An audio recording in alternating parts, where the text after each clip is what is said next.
All right, guys, welcome back to Channel MMA with Jay. I know it's been a while since I've been on. I hear you guys. I see you in the comment section. Thanks for looking out and just asking questions, man. Where have I been? I'll go ahead and answer that one and just say, look, sometimes life happens, man. You got to take a little minute, take a little breather, and that's exactly what I did. So now I'm ready to get back into it. I'll tell you this, though. A lot of the stories have rolled over. There's fresh news out there. There were certain things that were getting a little bit exhausting, but a lot of things are feeling new. It's feeling fresh. It's feeling hot again. MMA is really doing things. So let's get into probably the biggest news for me. They put together that UFC 232 press conference with Jon Jones, Alexander Gustafsson, the GOAT, Chris Cyborg, and Amanda Nunes, man. I'm calling this one the revenge and the gold. Straight up, the revenge and the gold, man. This is going to be sort of a preview going into just talking about a lot of the background and the storyline that is leading into UFC 232 with these two main fights, Jon Jones is coming back from suspension. A lot of people have a lot of opinions about this. I've already shared my opinion on this channel. Jon Jones, Jon Jones is Jon Jones. What are you going to do? What are you going to do? So I got over it. As fight fans, we have to get over a lot of bullshit sometimes in the UFC, with MMA, with everything in general. But right now, I'm just want to enjoy the good that's happening. We're getting a good fight. Jon Jones versus Alexander Gustafsson won. That was a damn good fight. That was the only time that we have ever seen Jon Jones be taken all the way out to them deep waters. And to be honest, it was questionable about who won that fight. A lot of people still think that Alexander Gustafsson won that fight. They call him the people's champ. Look, I saw the fight. Alex, he did really well. I mean, it seemed like Jon Jones didn't have an answer for the boxing, which is funny because apparently Jon Jones started kind of throwing his hat in the ring, talking about who he could fight in boxing. I'm like, they would beat the shit out of you. You lost a boxing match to Gustafsson. That's basically what it was. Jon Jones lost the boxing part of that fight. Just go back and look at it. He had nothing for the hands of Alexander Gustafsson. But what won Jon Jones that fight is that every time he managed to land and get his combinations off, and Jon Jones combinations, it's not hands, it's feet, elbows, knees, everything else, and definitely the elbows. One elbow just split Alexander Gustafsson up, and that's really what made it, which just started making it look more like an even fight, because every time Jon Jones came back, Jon Jones was hitting that dude stiff. He literally was hitting him with everything that he could. All the freaking power that he could muster up, he was clocking his ass. Jon Jones has the power. No doubt about it. He has the creative striking. So this is going to be an interesting fight. I can't say that Jon Jones necessarily looks better. He really just doesn't use boxing. Boxing is not his forte. It seems like he doesn't have a really good counter for it either. When somebody is landing combinations, and the fact that Alexander Gustafsson is equally as rangy. Actually, he's rangier. He's taller, he's longer, everything than Jon Jones. But Alexander Gustafsson, he had no answer for the creativity that was Jon Jones. He had nothing for the elbows. He had nothing for the knees. He had nothing for the kicks at all. At all. So it'll be an interesting fight to see. This fight is years. I believe that this fight was 5 years ago. No lie, guys. I believe this fight was 5 years ago. Obviously, most of that 5 years, Jon Jones' ass been on suspension. We're just going to be honest. Jon Jones' ass has been on suspension for the majority of those 5 years. It's sad to say, but it's just the truth. It really is sad to say, but it's the damn truth. So, that's what it is. But Jon Jones is coming back. I know he wants to get revenge. He wants to get his belt back, one. And I believe that he wants to get revenge because there was a question mark on that fight. Even Jon Jones said it himself after that fight. He was like, you know what? We're definitely going to rematch. We're going to run that one back. We have to run that one back because it was so close. It was really close, but he did edge that fight out. I'll say this. Initially, I was not excited about it, but the more and more I keep thinking about this fight, I keep thinking about Daniel Cormier, the whole storyline. It's the most interesting storyline up there in that heavyweight division right now. Jon Jones and DC. What's going on with them? So Jon Jones fighting Alexander Gustafsson. It seems like he's trying to right that wrong. I don't think that Jon Jones necessarily has a say right now. I believe that he only had a few opponents that people would want to see him fight, put it that way. So anyways, he's getting the opportunity to go in there and right that wrong because he was supposed to beat the brakes off of Alexander Gustafsson, but he didn't. He actually got the brakes beat off of him. He just happened to land some really nice shit. He almost finished Gustafsson. He was just landing that nice shit. He really was. But Jon Jones that was a different Jon Jones. I believe that was not Johnny Bones Jones. That was Coke Jones. And you saw what we got. So hopefully Johnny Bones Jones, John Bones goes in there. Hopefully we get Bones Jones in the octagon. I want to see that guy back. I really want to see that guy back. Anyways, that is the revenge right there. That is the revenge. And the gold, it speaks for itself. Cris Cyborg is putting her belt on the line for the super fight with Amanda Nunes. Amanda finally got the stones to step up and say, hey, man, it's time to really, really, really fight the top competition in the UFC. And I love it. I absolutely love it, man. I actually think that, we've been roasted. I've been roasting Amanda Nunes a little bit just because she's just, I don't know. She's not saying anything back to Cris Cyborg. I mean, Cris Cyborg has just been laying into Amanda Nunes, just scooping her ass up and dropping her on her head. But this is verbally. Now that still might happen in the fight, but verbally she's just been laying into Amanda Nunes. The Creonte thing, that set a little bit of fire up underneath this fight. And Amanda Nunes has been radio silent. The only person that we hear talking is Nina Ansaroff. Now, we know that Nina Ansaroff, I think that she knows how to play the game, right? She knows how to play this game in terms of the lead up to fights. Amanda Nunes, when it comes to the English, just doesn't resonate. There's no fire there. I remember when Amanda Nunes first came to the UFC and she was still doing her interviews in Portuguese, and it just sounded so natural coming from her. I would much rather read the subtitles because I feel like what she was saying was heated.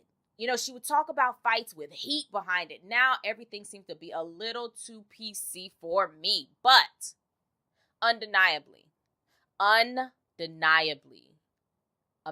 Nunes has got some heavy ass hands. She's got hands. If there's anybody that you could say, okay, I'd like to see this person fight Cris Cyborg, it was Amanda Nunes. It was also GDR, actually. I also wanted to see GDR fight her because I thought that GDR had the size and the Muay Thai experience, like the striking experience to fight a Cris Cyborg. But hey, she bowed out. She bowed out. So this is going to be an interesting fight for the gold. I definitely think that Cris Cyborg is going to win it, but I don't think it's going to be that easy. I really do not see it being that damn easy to where, okay, she's going to go in there and just drag Amanda Nunes. I'm not sure about that. I think it might be a bit of a scrap. I hope it's a bit of a scrap, to be honest. I hope it's a bit of a scrap. Both of these fighters, Amanda Nunes and Cris Cyborg, they both should walk out of the octagon feeling like they just did something big. Like they just did the big shit right there. Like they just took women's MMA to the next level. That's what this fight is. That is what this fight is all about at the moment right now. Women's MMA is about to take a level up in terms of competition and in terms of seeing two dynamic strikers. Striking is still the moneymaker in MMA. I don't care which way you slice it. I don't care if Khabib wins all the belts in the world. I don't care if they put Ben Askren as president of the UFC, and I don't care if he wins all those belts. Striking is still the bread and butter, but it is mixed martial arts, so you have to have a couple more skills in order to win fights. But we know that this is going to be some intense striking, and if Amanda thinks for a second that she can go in there and fight Chris Cyborg, the way that she fought Valentina Shevchenko, she's sadly mistaken. I'll tell you that. So I already know American Top Team is not going to let her play that game of fighting off the back foot. Amanda Nunes is going to have to go in there and throw that heat. We know she can do it, but she's going to have to go in there and throw that heat. And that's why I know that we are leveling up. Now let me just tell you what I want to hear from the media. This is what I want to hear from the media, okay? I want to hear the media ask the tough questions, please. Please ask the tough questions. Please dig a little bit. Don't go in there. Now, it's not going to be a bunch of Conor. It's not a Conor press conference, so it won't be a bunch of Conor fanboys asking stupid questions.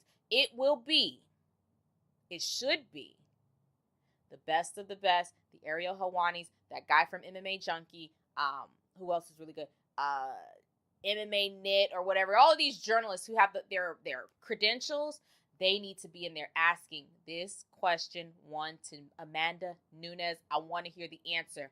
What is your response to Chris Cyborg selling this fight by calling you a traitor and a sellout? She's printed t-shirts. She's made videos. She's tweeted about it over and over and over again. What is your response to that? That's what I want to know. I don't want to know Nina's answer.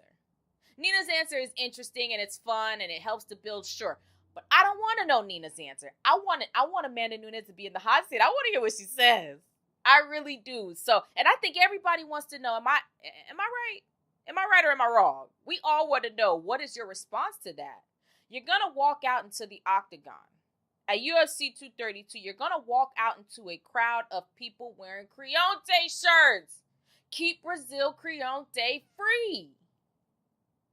That's what you are going to see. You're going to see, I'm not going to say it's going to be a whole bunch of people, but you will see people in there with those shirts on. She has put that logo, a little bit everywhere. A little bit of everywhere, man. She's posting those all over town. So what do you do? What do you do? What are you going to do? Because you can't just roll over. You can't roll over. Right now, this is the fight that is going to catapult each one of these fighters up into a different pay grade, a different pay grade, a much higher pay grade, and just higher notoriety, higher media presence. If they both play it right, I believe that Chris Cyborg is playing it like a champ. She's playing that shit like a pro, like she's been doing this for years and years and years. But to be honest, this is her first opportunity that she really gets to lay into one of her opponents. I'm loving it. I am loving it. And I'm glad that they went ahead and put the press conference together. I think, hopefully they don't spend a whole lot of time asking really, really silly questions like, oh, how did you prepare for this fighting? I don't really want to hear any of that necessarily. They can be saying all of that like on their Twitter. We know how Chris Cyborg is training for the fight. She has gathered up any and everybody who's ever had any success against Amanda Nunes, and she is picking their brain. She's getting there. She's sparring with them. She's talking to them, sharing information with them. She's being social. Chris Cyborg's social MMA game has gone absolutely digital right now. Literally, it's gone ones and zeros. So, Amanda, man, don't just stand out there and get roasted. Don't do it, man. Just stand up for yourself. You guys might have to even speak a little Portuguese and go back and forth. You never know. You guys might have to speak a little Portuguese. Because somebody called me a traitor. We're going to have words. We are going to have words. You call me a traitor, we're going to have words. You call me a sellout, we're going to have a couple. We're going to have a couple of words. That's just me. And I'll tell you this, Amanda Nunes is tougher than I am. She's stronger than I am. And she is more of a fighter than I am. I'm just going to be honest. She's a fighter. So I'm sure that her blood is boiling about that shit. I'm sure that it is. And I want to hear her response. So please ask the good questions, MMA media. Come on. I love my MMA media. I get most of my MMA news strictly from MMA media. I do not go to other sources like TMZ. I don't listen to the head of promotions tell news because they're always lying. And I'm not talking about Scott Coker. He goes into a different category, but I'm just saying I get my news from the people who have dedicated their lives to it.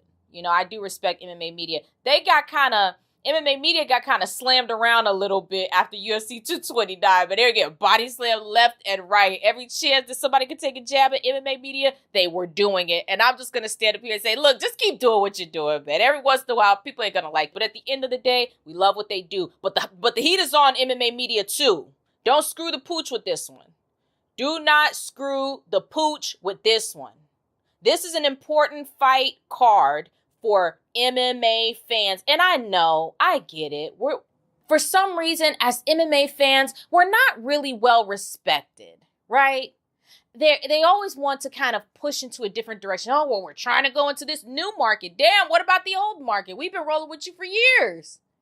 But let them do what they do. Just for the true fans that's been watching this, that's been following this.